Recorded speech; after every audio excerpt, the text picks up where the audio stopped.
Hey, salut tout le monde! Ici c'est Roger le Tavernier pour la seconde game entre TH 000 et HLA, l'allemand. Donc j'ai casté il y a quelques jours la première game et c'était une sacrée game qui a été remportée par notre ami chinois TH 000 qui avait spawné en humain.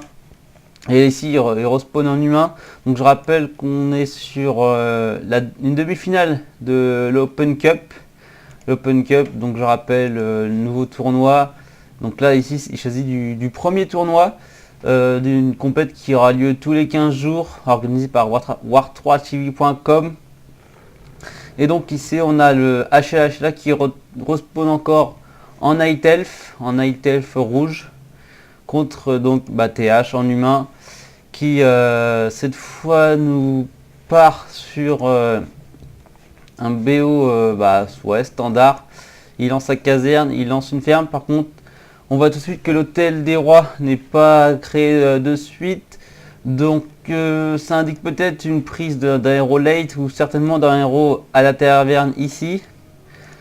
Tandis que pour HLA, on a un BO standard avec tout de suite la petite ferme qui faite par TH 000 dans la main de HLA pour pouvoir scouter très longtemps la prise de technologie de HLA. Donc HLA qui est un joueur allemand.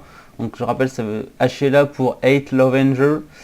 Donc qui est vraiment un bon joueur. Enfin, la première game, il avait spawné sur les Undead, qui je crois est sa race favorite.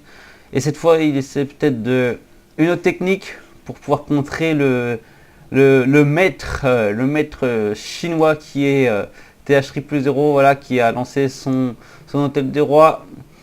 Il lance un petit fantassin vers le milieu de la map. On a un autre fantassin qui vient scouter ou embêter le creeping de HLA. On a une seconde ferme qui ici construite par un petit paysan pour avoir un plus grand map control. Donc la ferme qui est finie ici, il peut scouter le BO standard de HLA. Et on a un Dark Ranger qui est pris par HLA, donc héros intéressant avec son pouvoir de la flèche invocatrice de guerrier squelette pour pouvoir peut-être agresser très rapidement avec pas mal d'unités, plus ses archers, pour pouvoir avoir à la fois des héros de mêlée, des unités de mêlée avec ces petits guerriers squelettes, tandis qu'on a un panda, apparemment oui, un panda qui a été pris par TH avec son souffle de feu qui va faire très mal. Et là c'est parti pour le creeping à côté du camp de mercenaires, peut-être la prise de mercenaires aussi pour TH. Donc voilà, il est tombé, il n'a pas encore eu l'objet. Pendant ce temps-là, c'est HLA qui fait le petit camp de creep de petit prêtre. Il est tombé sur une petite cape d'invisibilité, cape des ombres. Ouais, donc ça c'est pas un objet très utile. Bon, on va certainement le revendre ici à la boutique Goblin. Pendant ce temps-là, restart TH de 000, donc oui, TH quoi, qui va certainement partir sur une B2 parce que là il ramène 3 paysans, il clean cette expand, enfin cette possible expand. Il est tombé sur un gant de célérité et un gros item qui est la potion de soin, donc 500 points de vie qui peuvent être utilisés à tout moment pour le panda, qui va vraiment très tanky, va pouvoir lancer pas mal de Breath of Fire et se commit bien dans les combats, dans les futurs fights. Pendant ce temps-là, on voit le Dark Ranger qui a utilisé ces trois illusions pour pouvoir plus tanker les dégâts. Ouais, il a pas mal de guerriers sombres. Voilà, c'est le silence de zone qui a été utilisé pour pas que le panda fasse son Breath of Fire.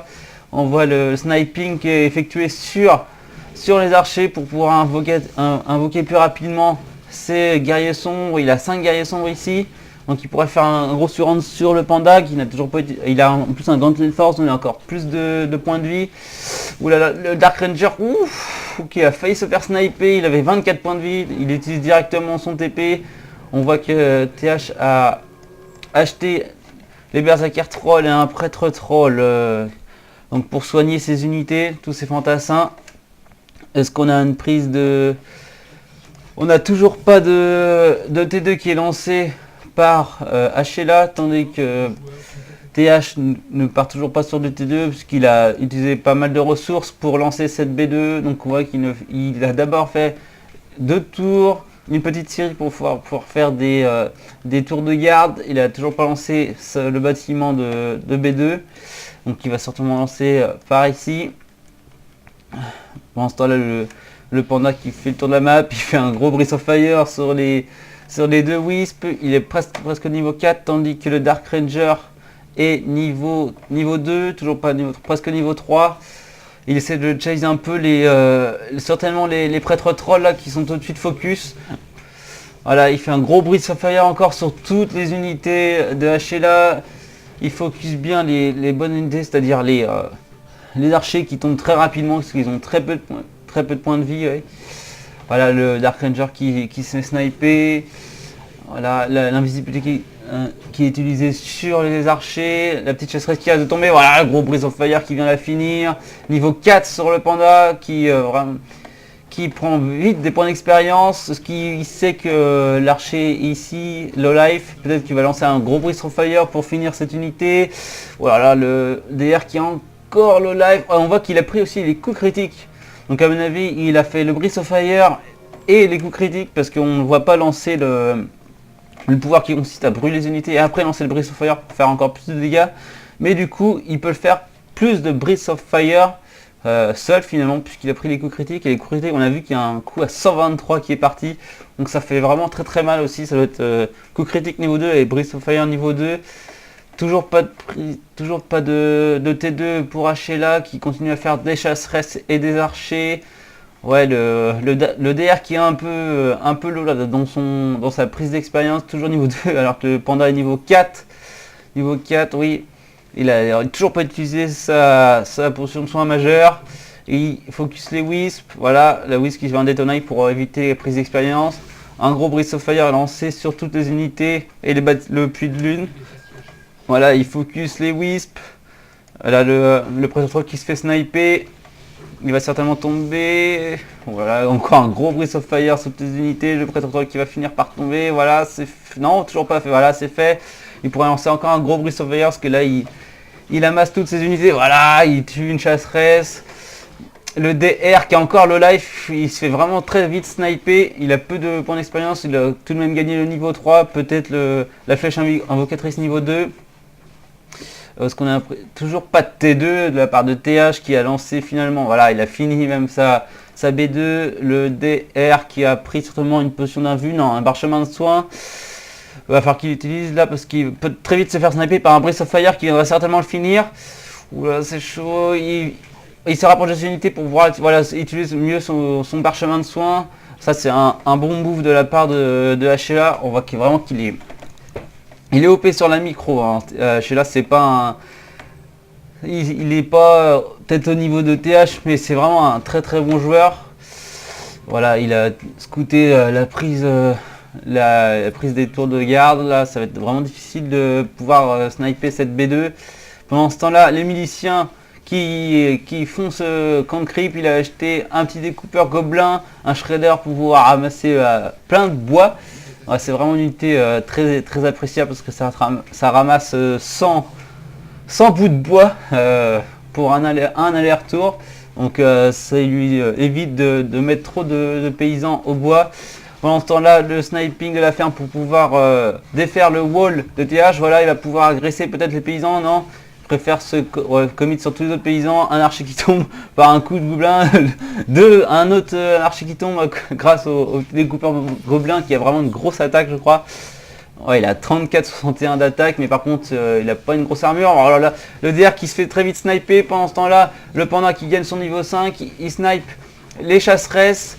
Le DR qui se fait courser par le découpeur gobelin, attention. Encore un coup, le DR pourrait très vite tomber. Bon, il va certainement se faire sniper pendant ce temps-là. Voilà, il a fini toutes les salles stress. Ouais, et le découpeur gobelin qui a fini, il a fini finalement le DR, c'est le GG qui est lancé par Hachela. Oh là, ça a été très vite, il y a eu 2 fronts là, le DR qui s'est snipé par le découpeur gobelin, donc ça c'est vraiment quelque chose d'assez peu banal si je peux dire.